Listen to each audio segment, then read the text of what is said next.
Welcome to the inaugural Goals-Based Investing podcast. I'm thrilled today to be joined by my very good friend, John Nersesian. John, welcome.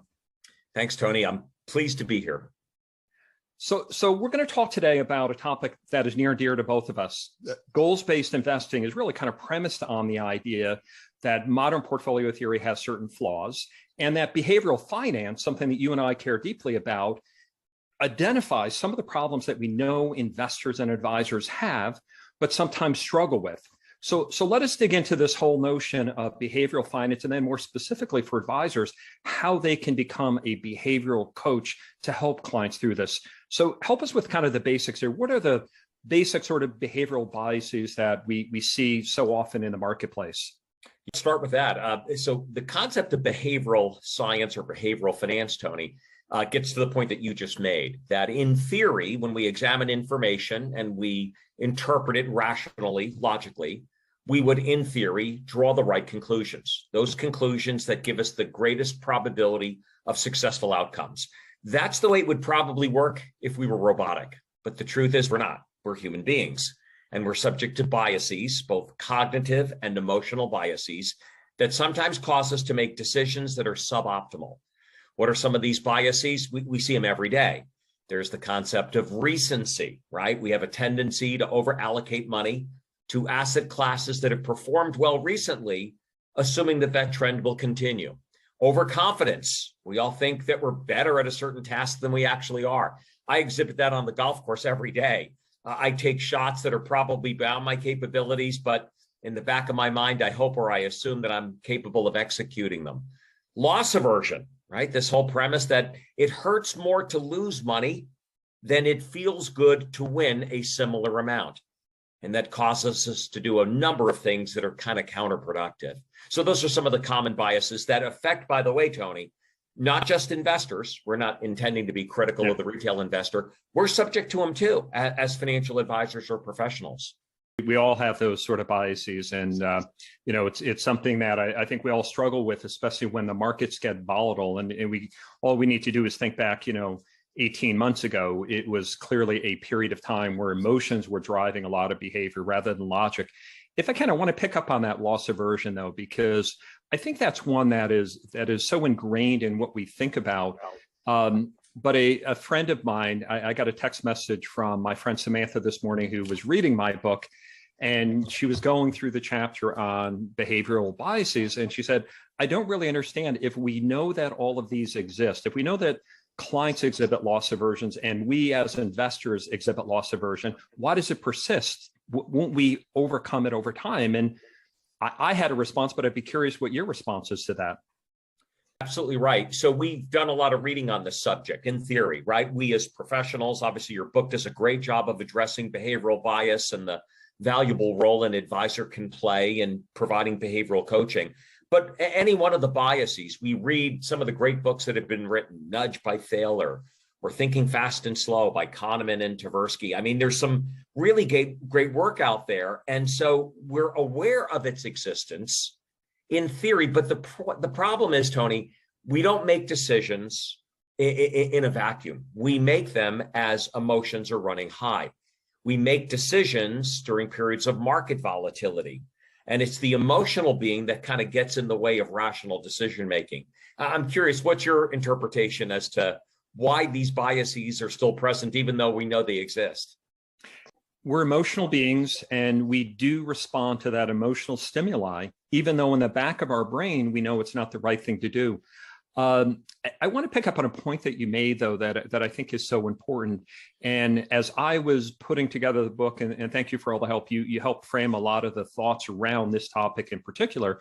But I was actually reading some research by our friend Julie Littlechild, where she actually studied advisors, and her research was actually done in the middle of COVID. So it was kind of a real-time sort of examples. And her research, of course, pointed out that advisors often exhibit these behavioral biases. Just like you and I were just talking about, even though they know that it exists, they often do, especially when things feel the most uncomfortable.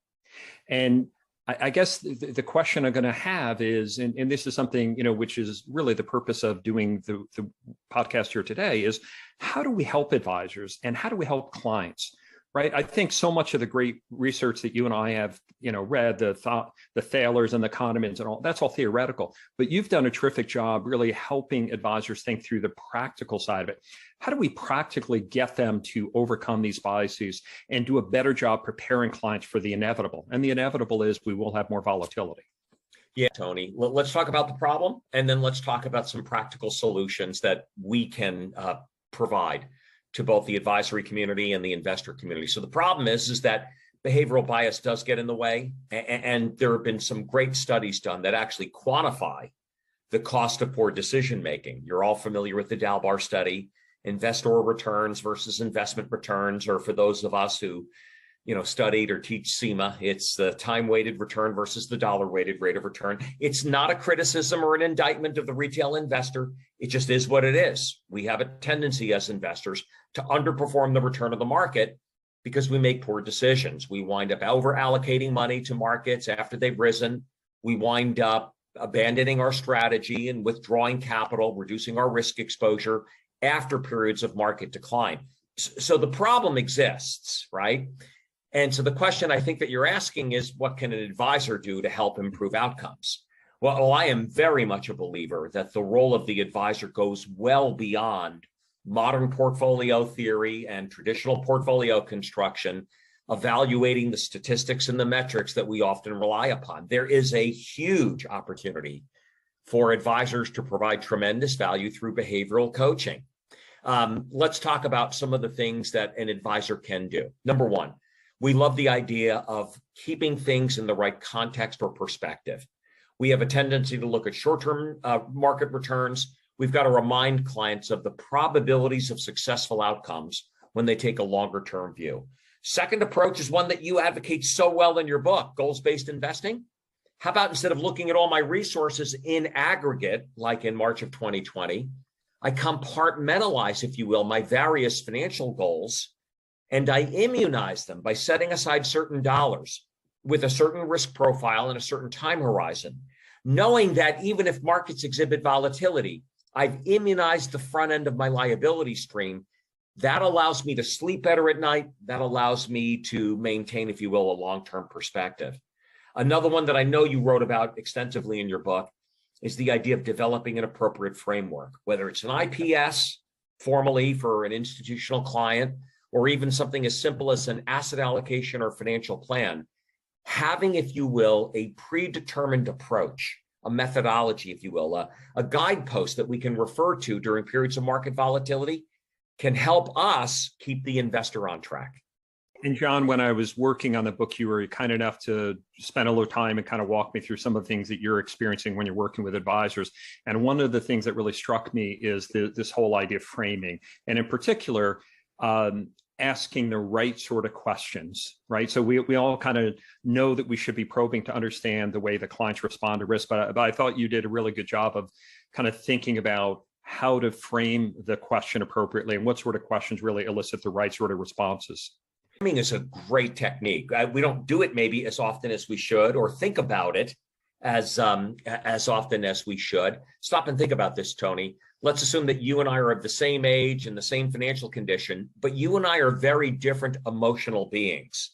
And so the question I would ask is, would an advisor's recommendation be identical given the similarities financially that we exhibit? Or would the advisor incorporate, if you will, our different emotional makeup and frame or present their recommendations to us in a better, more productive manner, recognizing our emotional hot buttons, our risk tolerance, our emotional state of being?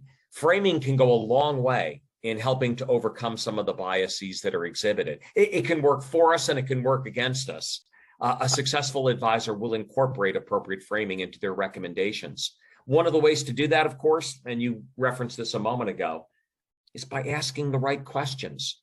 When you ask the right questions, you demonstrate empathy, you demonstrate professionalism, and more importantly, as an advisor, it gives me greater insight. Your responses allow me to understand you a little bit better than simply the financial profile form. Tell me about your past investment experiences. What worked well, what didn't? What's more upsetting to you? Abandoning a strategy that eventually rises, or sticking with one that falls in value. It's that fear versus greed component. There are a number of questions that you've identified that are in your book that can, I think, really help advisors gain a deeper understanding of their client's emotional state. And I like questions, right? Because I think we learn so much by engaging our clients. First of all, we show empathy, right? We really care about you. We want to understand this, as opposed to kind of that cookie cutter questionnaire that everyone falls into. And I've been struck over the years that sometimes advisors are hesitant to use questionnaires with clients. I'm like, no. This is a great tool, but you have to listen carefully to how clients respond to it. And I would imagine, in the middle of COVID, we probably had some very different responses than we did when the market was, going through the roof, 2009 to 2019.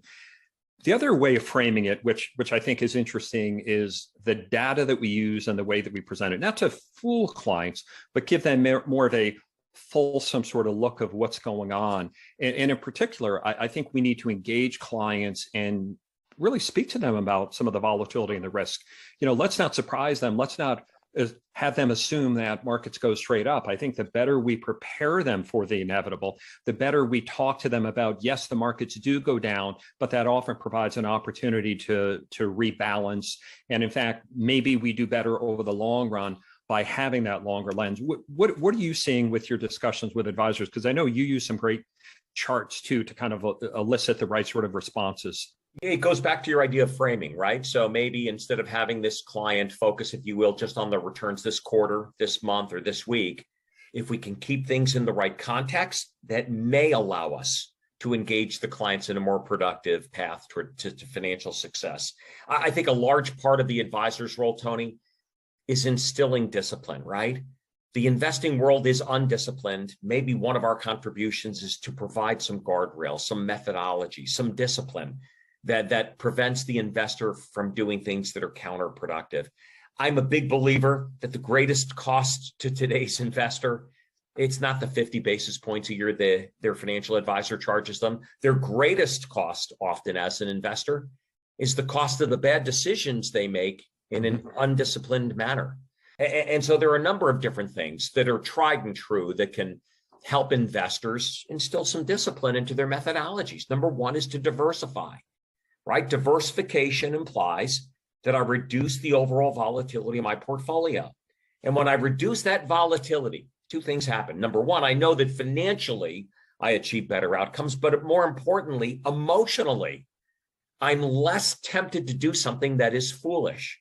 And so risk reduction or volatility reduction through diversification works. And I love your reference to rebalancing, because rebalancing forces us to do what is emotionally uncomfortable, but financially productive. I mean, stop and think about this, Tony. I have a diversified portfolio, and at the end of the year, given the various returns of my asset classes, what you're advising me to do is to remove money from those that did well and to redeploy that capital into things that did less well. It's kind of counterintuitive. But successful investing often is counterintuitive. Like our friend Ted Lasso once said, if it kind of hurts while you're doing it, you're probably doing it right.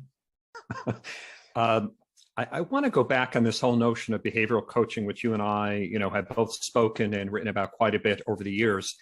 And I wonder if you think that advisors are really leaning into behavioral coaching. I think it's such an important part. And, you referenced some of the research that's been done. And I know Vanguard and InvestNet have actually quantified how much of the value of an advisor is really from this behavioral coaching aspect. But I'm fearful that advisors really aren't building this into their value proposition. I mean, I think some of the better ones do it, but I'm not sure they're calling it out and saying, my value to you is being a behavioral coach. What are you seeing in that regard? And do you agree with that?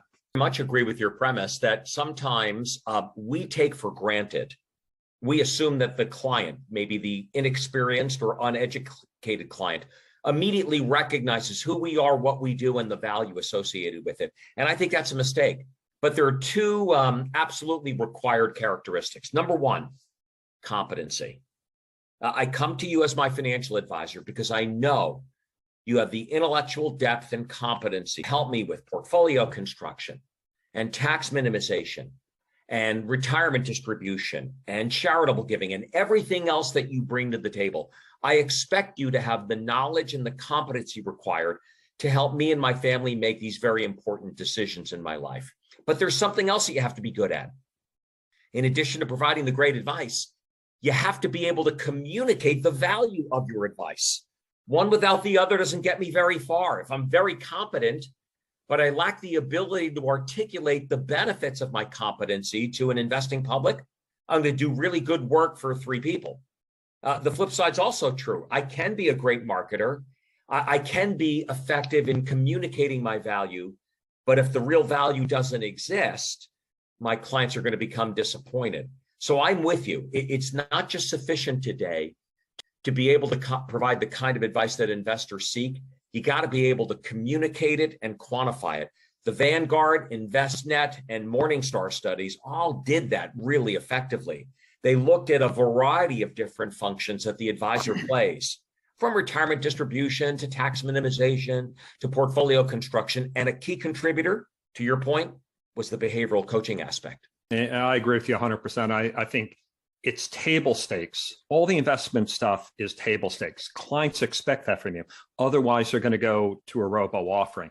But I think the real differentiator is often going to be that behavioral coaching, being a psychologist, understanding how your clients are wired, and all clients are wired differently, and being an educator.